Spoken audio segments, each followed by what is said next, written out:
A paz de Jesus, queridos. É um prazer imensurável poder estar com vocês aqui mais uma vez em Brasília para fazer aquilo que eu mais amo, é pregar a palavra de Deus. Eu louvo a Deus por essa oportunidade. Também quero agradecer ao pastor César, à pastora Viviane, por sempre me receberem com muito carinho. Obrigado. Muito bem, vamos à palavra de Deus.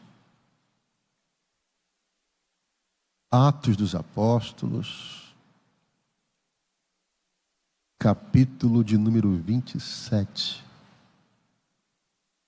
Atos dos Apóstolos, capítulo 27.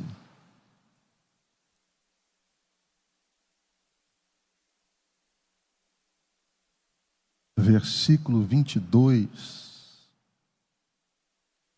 ao versículo de número 25. Atos dos Apóstolos, capítulo 27. A partir do verso 22, nós vamos ler até o verso 25. Amém? E agora eu vos exorto para que tenham bom ânimo, porque não se perderá a vida de nenhum homem dentre vós, somente do navio. Porque esteve comigo esta noite o anjo de Deus, de quem eu sou e a quem sirvo, dizendo: não temas, Paulo, é necessário que sejas levado diante de César, e eis que Deus te deu todos os que navegam contigo. Portanto, senhores, tende bom ânimo, porque eu creio em Deus, que será assim como me foi dito até aqui. Amém? Irmãos, o apóstolo Paulo, ele estava em uma viagem. O destino era Roma, mas Paulo não estava indo como um turista de férias. Paulo estava indo como um prisioneiro. E essa história começa em Atos capítulo 21, quando Paulo chega em Jerusalém da sua terceira viagem missionária. E quais eram os objetivos de Paulo em Jerusalém? Primeiro, ele estava trazendo uma oferta que ele havia recolhido dos irmãos da Ásia Menor, da Acaia e de Macedônia. E esta oferta era para ajudar os irmãos pobres de Jerusalém, de toda a Judéia. E quando Paulo chega em Jerusalém com um gentio chamado Trófimo, Paulo é acusado de blasfêmia, de sedição, de heresia e de profanar o templo, porque estavam acusando Paulo de ter entrado no templo com um gentio. E você sabe que no templo em Jerusalém havia o átrio exterior, aonde um gentio, aquele que não era judeu, poderia entrar. Passando dali, ele seria morto, porque ele não poderia ter acesso ao templo sem ser judeu. Paulo não fez isso. Paulo entrou no templo só. Mas acusaram Paulo de ter levado um gentio para dentro do templo e tentaram matar Paulo. A multidão cercou Paulo, começou violentamente a espancar Paulo. E a fortaleza Antônia, que ficava praticamente anexa ao templo de Jerusalém, sai da fortaleza Antônia, o tribuno Cláudio, retira Paulo das garras da multidão, e a Bíblia diz que Paulo fica preso na fortaleza Antônia, no capítulo 21. E naquela noite o Senhor Jesus aparece a ele dentro da cela e diz: Paulo, tenha bom ânimo, porque importa que assim como tu testificaste de mim em Jerusalém, tu testifique de mim também em Roma. E o que é o ânimo? O ânimo é o agente ativador do ser. Sem ânimo não há motivação. Sem motivação não há entusiasmo. E sem entusiasmo nada acontece. Jesus não disse para Paulo: Paulo, essa madrugada eu vi o teu sofrimento, então eu vou te dar ânimo. Não.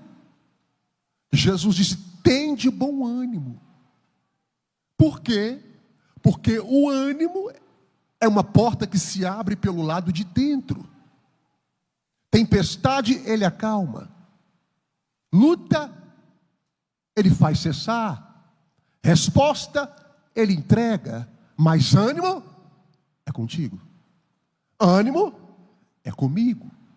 É por isso que em Mateus capítulo 14, a partir do versículo 22, quando os discípulos estão dentro do barco, no mar da Galileia, o mar revolto, Jesus aparece andando sobre as águas, e no versículo 27 do capítulo 14, Jesus diz para eles: tende bom ânimo, porque ânimo é conosco. Eu não sei o que você está enfrentando, não sei quais são as suas dificuldades, mas nós estamos na semana do profetizando. E você tem que entender isso, que você vai profetizar aqui vitória para a sua vida. Mas ânimo é contigo. Então levanta a cabeça, enche esse pulmão de ar aí, dá o teu melhor glória a Deus, o teu melhor aleluia. Chega em casa hoje com palavras positivas. Reúne a tua família e diz: olha, eu ouvi uma palavra na Devec Brasília. Deus vai mudar a nossa vida, Deus vai mudar a nossa sorte, uma porta vai se abrir. Ânimo! E agora o que acontece aqui, ele estando preso na Fortaleza Antônia. Ele passa por um julgamento no Sinédrio, que era a Suprema Corte religiosa, no período de Paulo. Então ele é julgado pelo Sinédrio, volta para a Fortaleza Antônia, e agora o tribuno descobre que há um motim para matarem Paulo. Retiram Paulo da Fortaleza Antônia, e ele é levado para Cesareia Marítima, a despeito de que muitos pensam, acreditam. Isso aqui é interessante. A capital romana na Judéia não era em Jerusalém, era em Cesareia Marítima. Mas como períodos da Páscoa e outras festividades em Jerusalém, o procurador romano saía de Cesareia Marítima e ia para Jerusalém com destacamento de soldados para ficar na Fortaleza Antônia, que era anexa ao templo. Então qualquer rebelião, qualquer revolta era esmagada.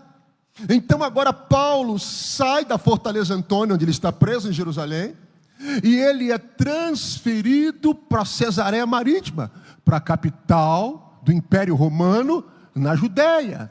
Agora nós já estamos no capítulo 24 de Atos dos Apóstolos. Quando ele chega em Cesareia Marítima, ele é julgado pelo procurador romano, por Félix. E a Bíblia vai nos relatar que Félix, ele era corrupto, era um governante corrupto. Isso parece familiar? A Bíblia diz que ele queria subornar Paulo. Por quê? Porque na defesa dele perante Félix, Paulo relatou que um dos motivos dele estar em Jerusalém era que ele havia trazido uma oferta, dinheiro, para os irmãos. Então os olhos do camarada cresceu, ele tinha os olhos grandes e a garganta larga também, e ele queria dinheiro. Mas Paulo não fez o jogo dele, e por causa disso Paulo permaneceu 2 anos preso em Cesareia Marítima. Toda hora chamava Paulo e julgava Paulo: e aí Paulo, como é que vai ser? Como é que vai ser? Nada. Volta para a prisão, e por 2 anos Paulo fica ali. Agora Félix é deposto, e Pórcio Festo agora é o procurador romano na Judéia. E nós estamos ainda no capítulo de número 25. E agora no capítulo de número 25, ele é julgado por Festo. No capítulo de número 26, Paulo, ele apresenta a sua defesa, não perante apenas o governador Festo, mas também perante o rei Agripa e a sua irmã Berenice. E isso aqui, irmãos, é muito lindo, porque no capítulo 26, versículo 19, quando Paulo apresenta a sua defesa, ele diz para o rei Agripa: ó rei Agripa, pelo que eu não fui desobediente à visão celestial. Ou seja, Paulo está dizendo, tudo aquilo que Jesus me mandou fazer, eu fiz. Tudo aquilo que Ele me entregou, eu falei. Eu fiz a obra dEle e eu não fui desobediente à visão celestial. Agora no capítulo 26, versículo 23, na defesa de Paulo perante Festo, Paulo vai dizer que Jesus ressuscitou dos mortos. E no capítulo 26, versículo 24, Festo vai dizer: Paulo, as muitas letras te fazem delirar. Paulo, você enlouqueceu de vez. Agora no capítulo 26, versículo 28, acontece outra coisa extraordinária. O próprio rei Agripa vai dizer para Paulo: Paulo, por pouco você me persuade a ser cristão. Quase que você me persuadiu a ser cristão. E agora Festo, ele tenta jogar com os judeus, porque ele queria agradar aos líderes religiosos. Então ele fala para Paulo: Paulo, você se importa de eu te transferir de Cesareia Marítima de volta para Jerusalém, para você ser julgado em Jerusalém? Paulo percebeu o esquema, pastor César. Ele percebeu que queriam matá-lo. Na volta dele para Jerusalém, iriam matar Paulo. E Paulo então, ele apela para César. Ele diz: olha, como cidadão romano, eu quero ser julgado por uma corte romana.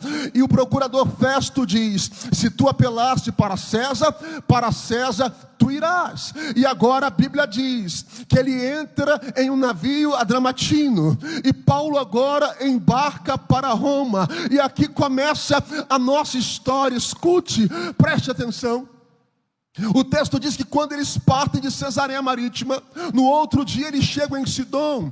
E a Bíblia diz que em Sidom, o centurião Júlio, que estava com Paulo dentro daquele navio, permite que Paulo desça e reveja os seus amigos. E esses amigos em Sidom não só veem Paulo, mas também cuidam de Paulo. E agora Paulo volta para o navio e segue a viagem. Eles partem de Sidom, e a Bíblia diz que agora eles chegam em Mirra, da Lícia. E agora da Lícia, ali em Mirra, eles entram em um outro navio, um navio que via de Alexandria com carregamento de trigo em direção a Roma.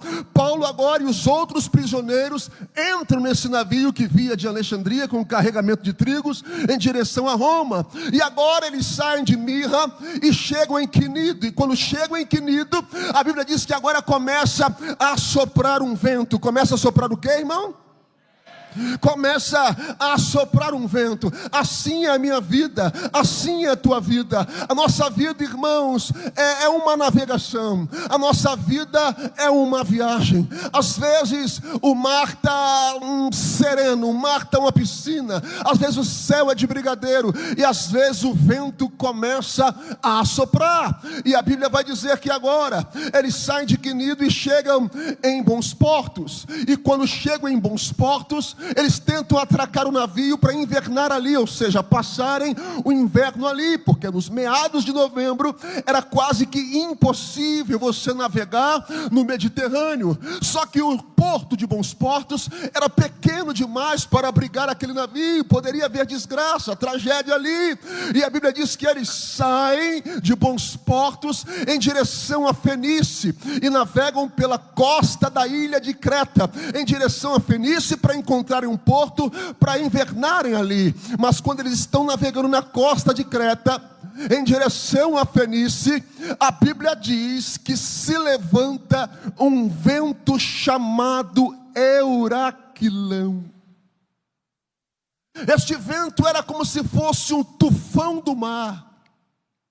Ele vem do Nordeste e ele arrasta o navio da costa da ilha de Creta em direção ao mar. E isto, irmãos, é maravilhoso, pastor, maravilhoso, porque aqui começam algumas lições que eu e você precisamos aprender. O vento arrasta o navio do litoral de Creta para o alto mar, e o versículo 20 diz que eles perderam a esperança de vida, e o texto vai dizer: e nem sol e nem estrelas aparecendo por muitos dias, e uma não pequena tempestade nos pressionando, perdemos toda a esperança de sermos salvos. Perdemos toda a esperança de sermos salvos. Eu não sei, querido, o que está acontecendo na sua família. Eu não sei quais são as suas tempestades. Eu não sei quais são as suas lutas. Eu não sei quais foram as notícias que bombardearam a sua família nessa primeira semana de 2025. Quem sabe você entrou hoje aqui dizendo: pastor, eu perdi a esperança completa. Eu perdi a esperança na salvação dos meus filhos. Eu perdi a esperança no meu casamento, não tem mais jeito. Eu vou jogar a toalha em relação à minha saúde. Eu estou lutando contra essa doença há muitos anos. Eu já perdi a esperança. Pastor, eu já perdi a esperança no meu trabalho. Não tem como essa empresa dar lucro. Eu estou lutando contra isso há muitos anos. Não dá mais. Quem sabe, assim como os navegantes daquela embarcação, você perdeu a esperança por causa dessa tempestade, por causa deste furacão. Mas eu tenho uma palavra de Deus para a tua vida. E que palavra é essa, pastor? Ele não te abandonou. Ele não virou as costas para você. Ele está no meio deste furacão. Ele está no meio dessa tempestade. E não tem homem, não tem tempestade, não tem diabo, não tem inferno. A última palavra é de Jesus. A última palavra é do Senhor. Não há tempestade que possa impedir o que Deus tem para a sua vida.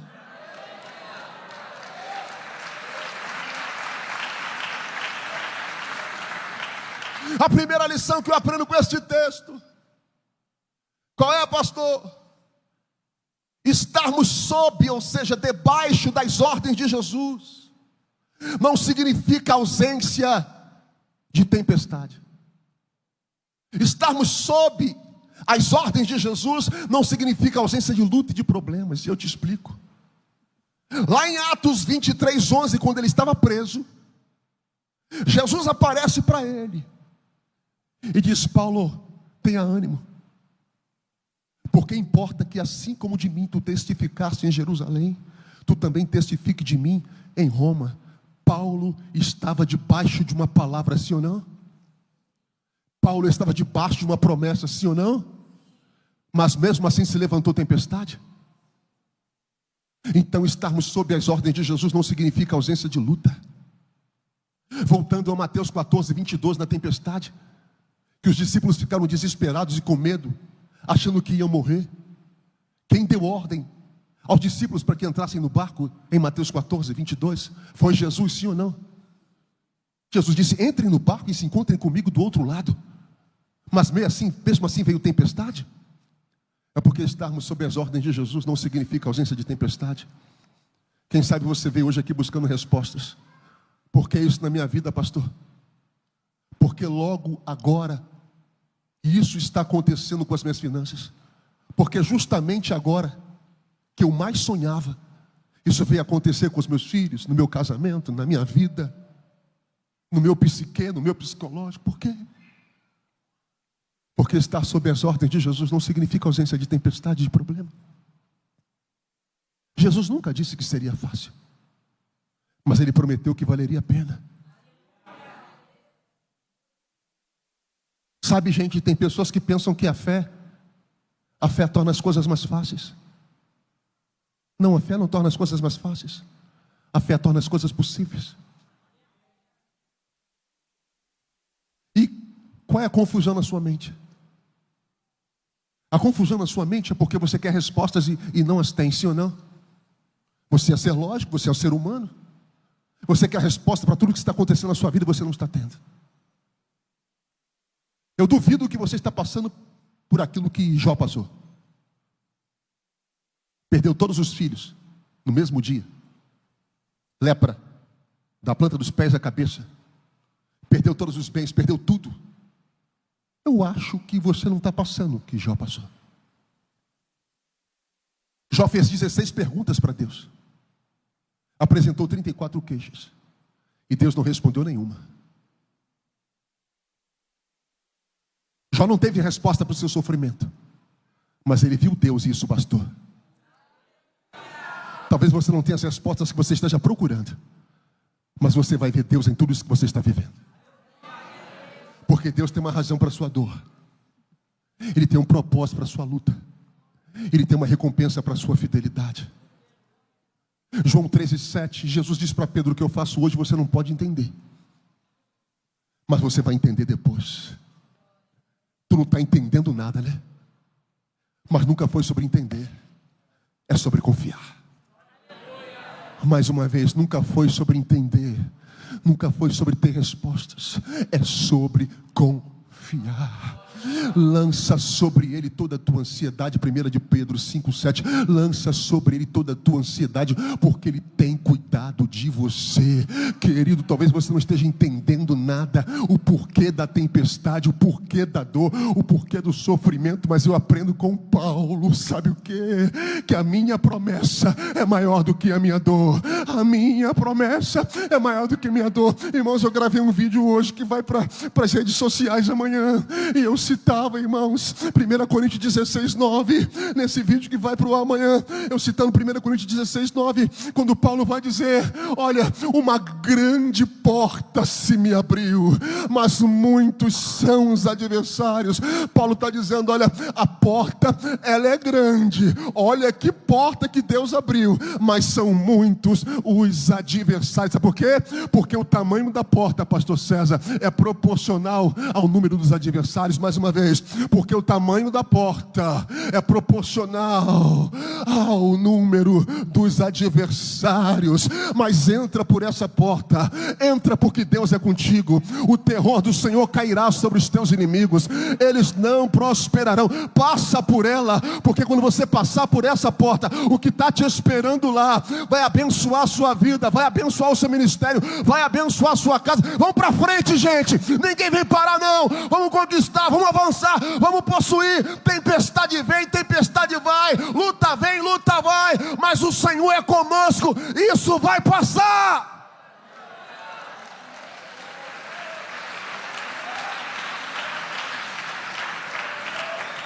Aleluia. A segunda coisa que eu aprendo com este texto, a segunda coisa que eu aprendo sobre essa tempestade, preste atenção, redobre a sua atenção.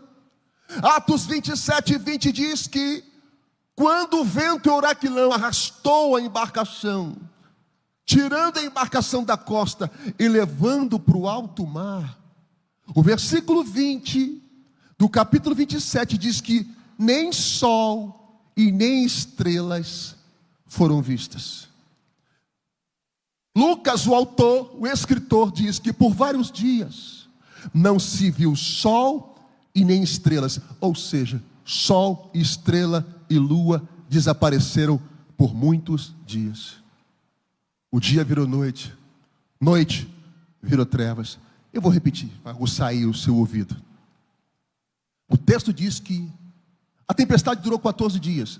Mas eu não sei se foram os 14 dias que o sol e as estrelas desapareceram. Paulo vai dizer que, Lucas vai dizer que por muitos dias desapareceram o sol e as estrelas. E eu aprendo 3 lições com o versículo 20. Primeira delas, aqui comigo, não deixa nada tirar sua atenção, não. Não havia sol, nem estrelas, nem lua. O céu estava mais uma vez, o céu estava irmão, você já passou por isso? Tempestade. Porque para a gente, a palavra tempestade, nós cristãos, tem essa conotação. Tempestade tem essa conotação. Prova, luta, adversidade. Estou numa tempestade. Minha mãe dizia, estou num vento. Tem essa conotação. Então eles olhavam para o céu. Não tinha estrela, não tinha sol, não tinha lua. O céu estava fechado. E quantas vezes na nossa vida, irmão, por a gente mais quer a resposta de Deus, o céu parece que está...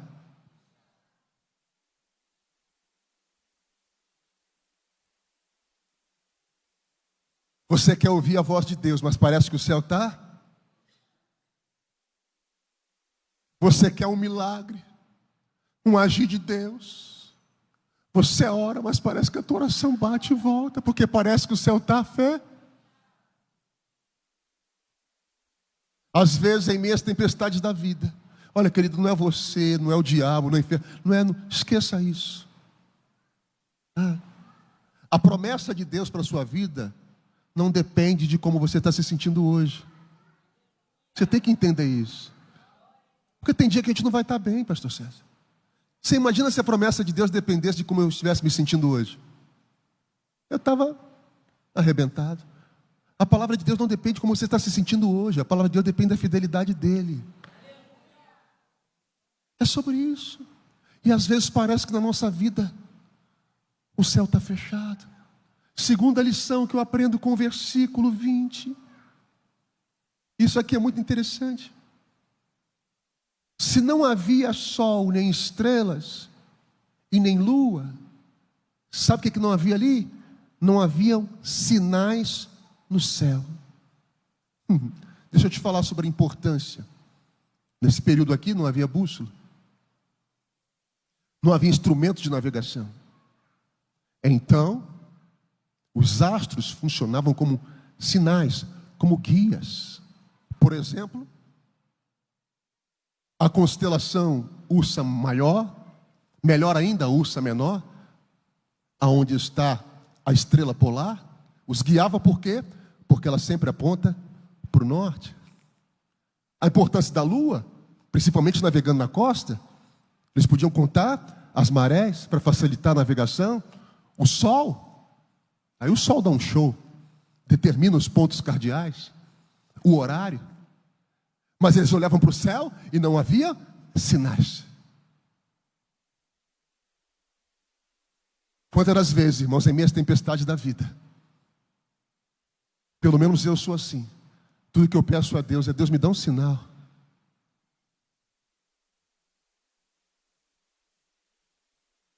Me dá um sinal, Senhor. Porque se o céu está fechado e não há sinais, não tem como se guiar. E se não tem como se guiar, eles não têm direção. Céu fechado, sem sinais, sem direção, e em meio à tempestade. Como é que fica isso aí, pastor? É você crer quando tudo em tua volta diz que não. É você crer quando o médico diz: reúne a família porque não tem mais jeito. É acreditar quando a última medida econômica do governo diz: olha, acabou tudo, dólar disparou, o negócio está feio, está em crise. É acreditar quando tudo parece que está conspirando contra a gente. É acreditar quando você mais ora, as coisas parecem que piora. É crer, é crer, é usar a fé. Como é que é isso, pastor? Usar a fé, porque tudo diz que não, mas a fé me diz: continua, Alfredo. Continua, ainda que pareça que o céu está fechado, continue. Ainda que pareça que você não está me vendo, continue. Ainda que você não esteja vendo sinais, continue. Ainda que a tempestade não pare, continue. Ainda que você pareça que você está sozinho, continue. Eu tenho duas boas notícias para te dar. Qual a primeira? Você não está sozinho nessa tempestade. tempestade. Mais uma vez, você não está sozinho nessa tempestade. Atos 27, do 23 a 24, Paulo vai dizer: o anjo do Deus a qual eu sirvo. Mais uma vez, o anjo do Deus a qual eu sirvo me apareceu. Te apareceu quando, Paulo? Lá em Jerusalém? Te apareceu quando, Paulo? Quando você estava em Éfeso? Te apareceu quando, Paulo? Na tua primeira viagem missionária? Te apareceu quando, Paulo? Quando você estava em casa comendo? Me apareceu hoje, aqui dentro desse barco. Me apareceu no meio dessa tempestade. Como, gente? Como não tinha ponte, não tinha carro, não tinha nada, veículo, nada. Como ele chegou lá? Deus chega aonde o homem não chega. Deus chega aonde o avião não chega. Deus chega aonde ninguém chega. Naum capítulo 1 versículo 3 diz que em meio à tormenta e à tempestade, Deus tem o seu caminho. Ele está nessa tempestade e Ele tem um caminho para te tirar dela.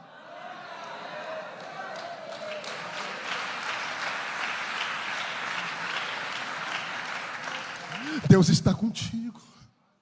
Deus está contigo.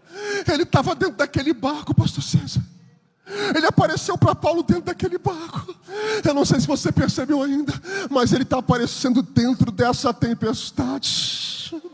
Ele está aparecendo no olho desse furacão. Vocês lembram de Jeremias capítulo 32? Jerusalém sitiada pelos caldeus. O que aguardava eles? Morte, destruição. Onde estava Jeremias? No calabouço, preso no pátio da guarda. Todos querendo matar Jeremias, abandonado, rejeitado, caluniado. E diz Jeremias 32: e veio a minha palavra do Senhor, aleluia, e veio a minha palavra do Senhor. Deus foi dentro daquele calabouço, Ele vai dentro desse poço. Pastor, estou preso, pastor. Ele quebra esses grilhões. Pastor, estou acorrentado. Ele arrebenta essas correntes. Pastor, estou no fundo do poço. A mão dele te alcança aí. Pastor, eu estou preso a coisas terríveis. Eu fico com 1 João 3,8. Para isto o Filho de Deus se manifestou ao mundo, para desfazer as obras do diabo.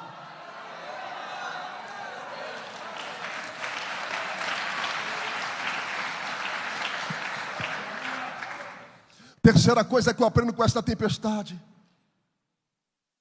se agarre a isso aqui, irmãos. A palavra de Deus traz segurança e paz em meio ao caos. A palavra de Deus traz segurança e paz em meio ao caos. Atos 27, 23, 34. Esta mesma noite o anjo de Deus, de quem eu sou e a quem eu sirvo, esteve comigo dizendo: palavra, Paulo, não temas. Irmão, só Jesus pode fazer isso, falar isso, né? No meio da tempestade, todo mundo achando que ia morrer, e o anjo do Senhor diz: não temas, importa que seja apresentado a César. Sabe o que o anjo está dizendo para ele aqui? Lembra do que Jesus falou contigo lá em Jerusalém? Eu estou só ratificando o que Jesus já falou com você. Essa tempestade aqui, Paulo, não vai te matar, porque a tua promessa é maior do que a tua dor.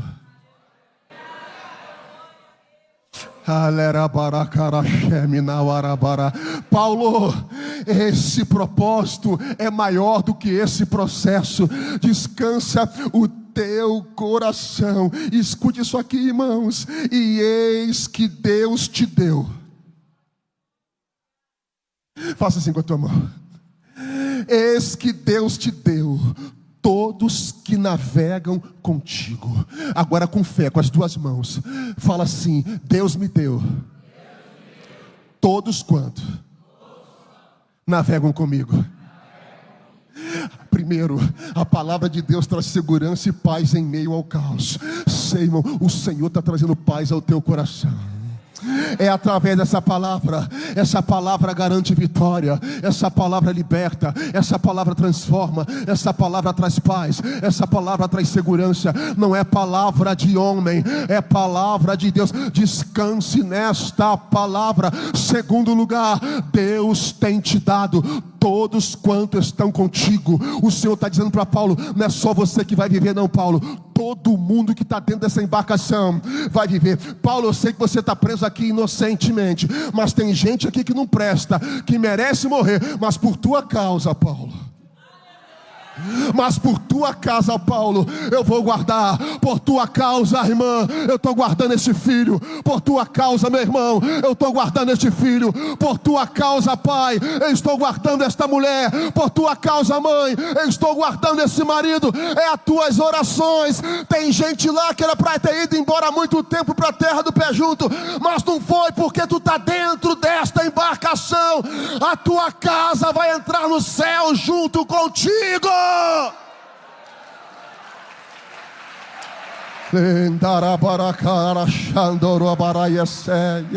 Ninguém vai se perder. Diga assim: ninguém vai se perder.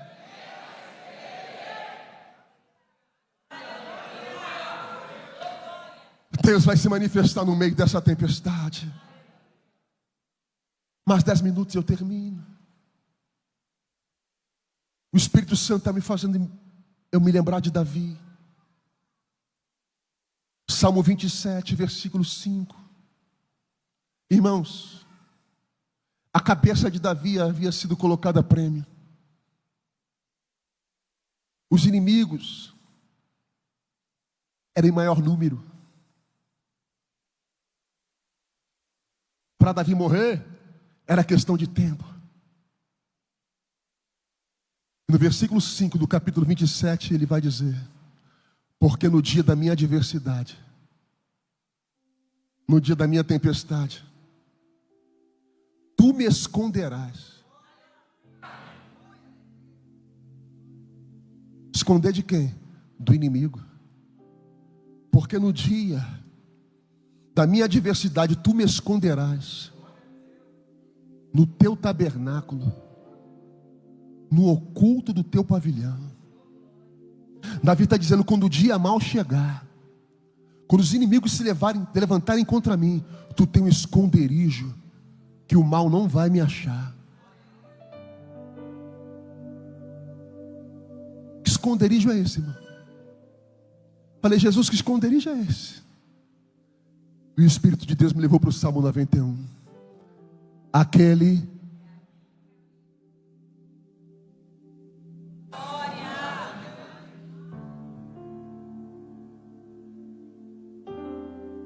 que habita no esconderijo do Altíssimo. Deus tem um esconderijo para você. Se você crê, você pega. Se você crê, você fica dando glória, aleluia. Você chora, faz o que quiser, só não fique indiferente. No dia mau, quando a tempestade vier para acabar contigo, Deus tem um esconderijo. O ladrão não te acha, o assassino não te acha, o estuprador não te acha, o sequestrador não te acha, obra de bruxaria, voodoo, magia negra não te acha. Deus, só quem crê vai adorando por um minuto ou dois. Por um minuto ou dois. Se você crê nessa palavra, se você crê que Ele está no meio dessa tempestade, vai adorando aí por um minuto ou dois. Vai levantando a tua mão, vai glorificando Deus que está no meio da tempestade. Essa tempestade vai cessar. Não há mal que dure para sempre. Ele vai liberar uma palavra.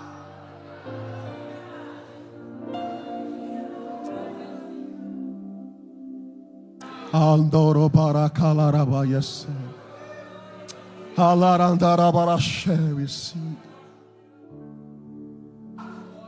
A quarta coisa que eu aprendo com essa tempestade é um ditado popular no Rio. Eu não sei se aqui também tem esse ditado: vão-se os anéis e ficam-se os dedos. O que é isso, pastor? Versículo 22, Paulo diz: aos marinheiros: a vida de nenhum homem se perderá, a não ser o navio. Alguma coisa vai se perder. Ele diz: a vida de ninguém vai se perder, a não ser o navio. Sabe o que eu aprendo aqui? Que as coisas não são mais importantes do que as pessoas.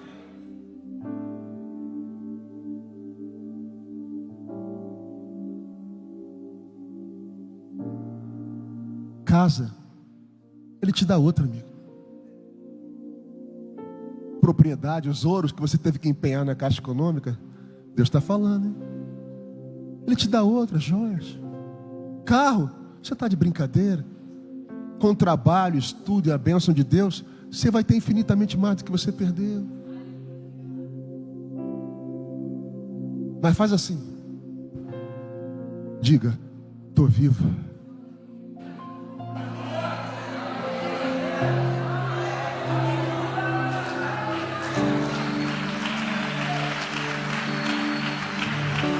Aleluia!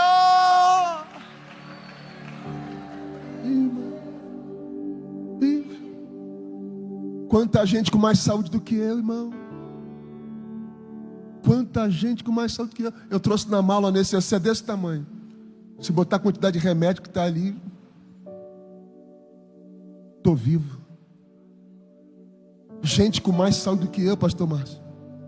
Vendia saúde, atleta. Foi para a terra do pé junto. E eu estou aqui todo encralacado, aqui dando glória a Jesus. Deus é bom. Vão-se os anéis, mas ficam-se os dedos. Você está vivo, meu irmão. Isso é um princípio para você aprender. A gente vive em uma sociedade onde nós amamos as coisas e usamos as pessoas. Valorize as pessoas em detrimento das coisas. Você não tem que amar as coisas e usar as pessoas. Você tem que amar as pessoas e usar as coisas. O navio se quebrou, como Paulo profetizou, mas ninguém se perdeu. E eu quero profetizar sobre a sua família. Eu estou na conferência certa? Porque eu vou repetir. Eu quero profetizar sobre a sua família. Ninguém vai se perder.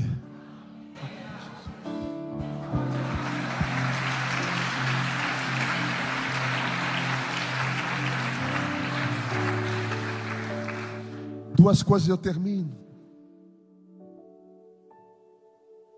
O navio se quebrou. A Bíblia diz que o navio se quebra. Eles se jogam no mar. O texto diz que uns se apegam a destroços, outros em madeira do barco. E vamos chegando até uma ilha chamada Malta. Mas todo mundo chegou. Eu não sei como é que você vai chegar. Mas você vai chegar. Ah, você vai chegar. Pastor, você não sabe como é que eu cheguei hoje aqui, mas chegou. Segunda coisa que eu aprendo. O barco se quebrou. Mas lá em Malta já tinha um barco esperando Paulo para ele prosseguir viagem em direção a Roma. Porque o vento pode ter arrastado o barco da direção, mas não afastou Paulo do propósito. Pode vir problemas, vem, mas nenhum deles vai te afastar do propósito. O barco quebrou, mas o Senhor preparou outro lá na frente para ele seguir viagem. É que você não está vendo ainda, mas aquilo que se perdeu já tem algo pronto te esperando. Eu vou te dar uma segunda chance. Aquilo que se perdeu já está preparado, pronto, te esperando. Ninguém toca ninguém senta, ninguém faz nada, porque é teu. Só que ele é para Sheminavas. E por último, você reparou, Paulo começa a viagem como prisioneiro, Vitor. Paulo Vitor, lateral esquerdo, que joga na meiuca. Eu estou desconfiado de você ver jogar futebol aqui em Brasília. Carioca, vai ficar aqui. Paulo, já estou profetizando. Paulo começa como prisioneiro. Só que lá, ele diz assim para os marinheiros: tem muito tempo que vocês não comem. Muito tempo que vocês não estão comendo. A viagem vai ser perigosa, eu estou avisando. Como? Comeram e redobraram o ânimo. Depois Paulo diz: eu não falei para vocês que a viagem ia ser perigosa, não me ouviram? Lá na frente os marinheiros tentam fugir do navio. Paulo diz para o dono do navio e para o centurião: se alguém pular, vão morrer. Eu só garanto vida a quem estiver dentro do barco. Você reparou uma coisa? Paulo começa como prisioneiro, mas termina como comandante do navio.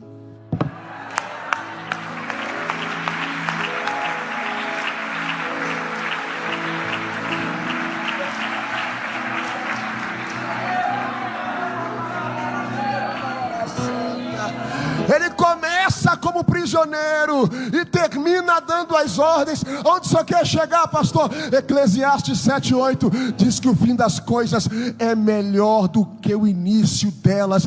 Não importa como começou a tua vida, o que importa é que tu está debaixo de promessa, e o que importa é como ela vai terminar. Tem um versículo que eu amo em 1 Crônicas 29:28 que diz sobre Davi: e morreu Davi cheio de dias, coberto de riquezas e glórias, e Salomão seu filho reinou em seu lugar. Ou seja, o fim dele foi infinitamente melhor do que o começo. Eu profetizo sobre a sua vida que o teu fim será infinitamente melhor do que o teu começo.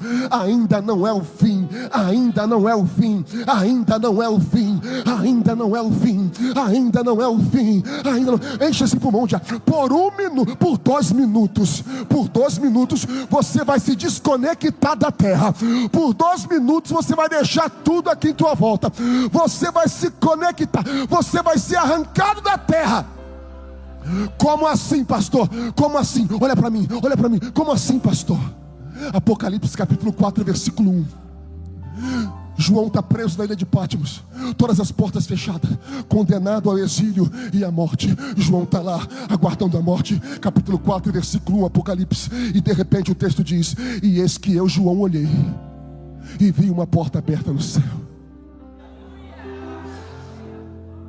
Todas as portas na terra fechadas, mas tinha uma porta aberta no. E o Senhor disse para ele: sobe, sobe, porque eu te farei saber as minhas palavras. Sobe. Neste momento tem uma porta que está se abrindo. Todas as portas podem estar fechadas, mas tem uma porta aberta no céu. E o Senhor te convida: vem, vem César, vem para as regiões celestiais comigo. Vem Márcio, vem para a região celestial comigo. Vem André, vem Maurício, vem João, vem irmão, vem irmã. Por 1 minuto ou 2, vamos entrar na presença dEle. Profetiza!